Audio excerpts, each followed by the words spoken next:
Kelly McClary and Dr. Trav Williams. We represent Hartnell College, and this is our OFAR Team Showcase.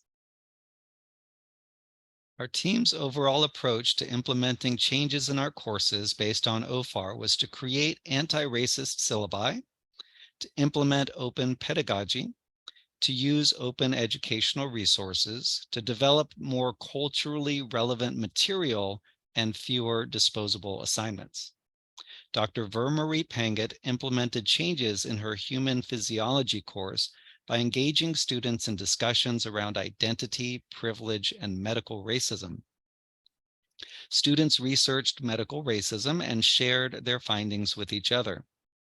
Dr. Ross Panget implemented changes in his human anatomy course and introduced his students to the identity wheel, engaging students in discussions around privilege in the medical field.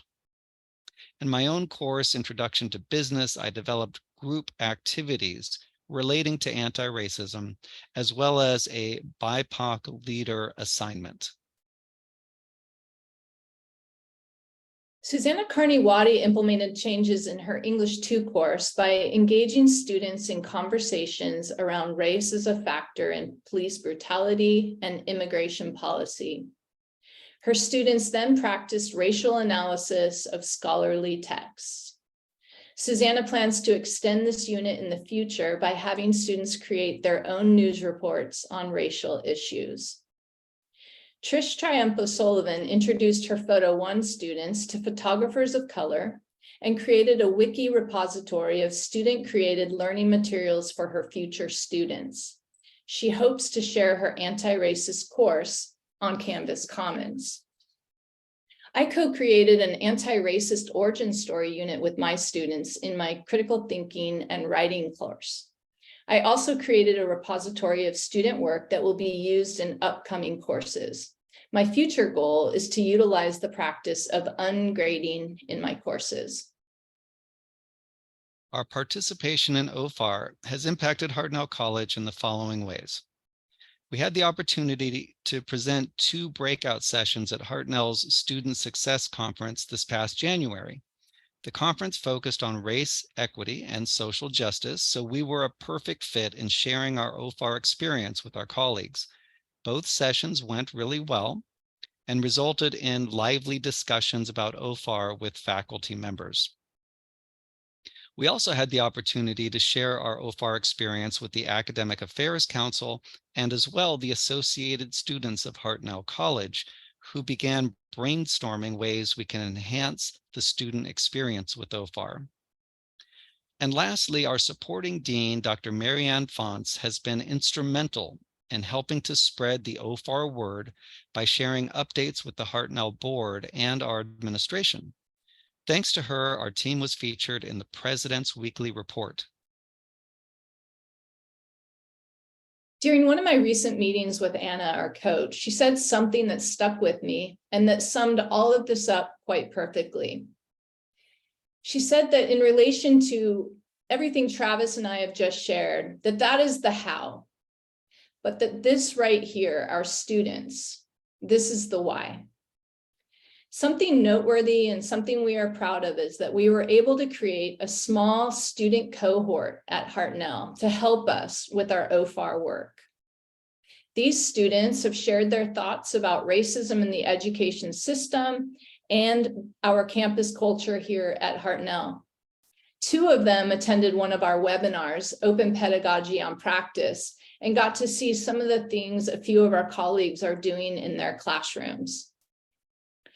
After that webinar, Dawn Bolin said, "The anti-racism webinar was exciting and informative, and participating was my pleasure.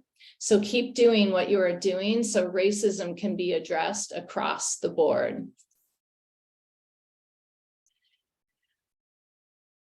Creating this group is a small step, but a meaningful and important one, and it's something that we hope to continue in the future. In our own individual classes, we all felt that our students were very receptive and engaged in our OFAR projects, and consequently, they took a more active role in the classroom. An anti-racist classroom creates a space we found where students feel a sense of belonging and purpose. Here is what some of our students had to say. In response to a guiding question in an English class, Brian said, "Because it makes me question more about me, myself, and I.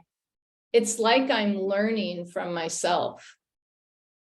In response to the use of non-disposable assignments, Talia said, "All of these assignments really meant a lot to me." In response to a co-created origin story unit, Oscar said, "Perhaps it's cliche, but remembering where we come from and developing that understanding helps to empower us and become enlightened." And I think Giselle summed up the entire OFAR experience well when she said, "Allowing us to speak to one another about our stories and our experiences with racism is not something that many professors do. I truly hope you continue this curriculum and show students someone is listening." So what are our next steps? As a team, our goals are to continue learning and growing as anti-racist educators, continue to find ways to engage our students as leaders in and outside of the classrooms, continue collaboration with Hartnell's ASHC and student cohort, share our work with our departments, implement and create/publish OER content, engage in leadership opportunities, and recruit colleagues for next year's OFAR program. As an institution, we hope to continue to provide professional development opportunities, continue to bring anti-racist speakers to campus, and continue to allocate resources with an equity lens to fund DEI efforts in alignment with anti-racism practices. We would like to thank OFAR for the profound learning experience. We also would like to thank our newfound colleagues, Dr. Anna, our student cohort, Apollonia, Dawn, and David, Dr. Fonts for supporting us and being the bridge to our administration, to thank to Hartnell College for encouraging and supporting us in this work. And especially we would like to commend Hartnell in its efforts to bring the cultural humility toolkit to campus and to continue bringing in speakers like Dr. Luke Wood and Dr. Gina Garcia.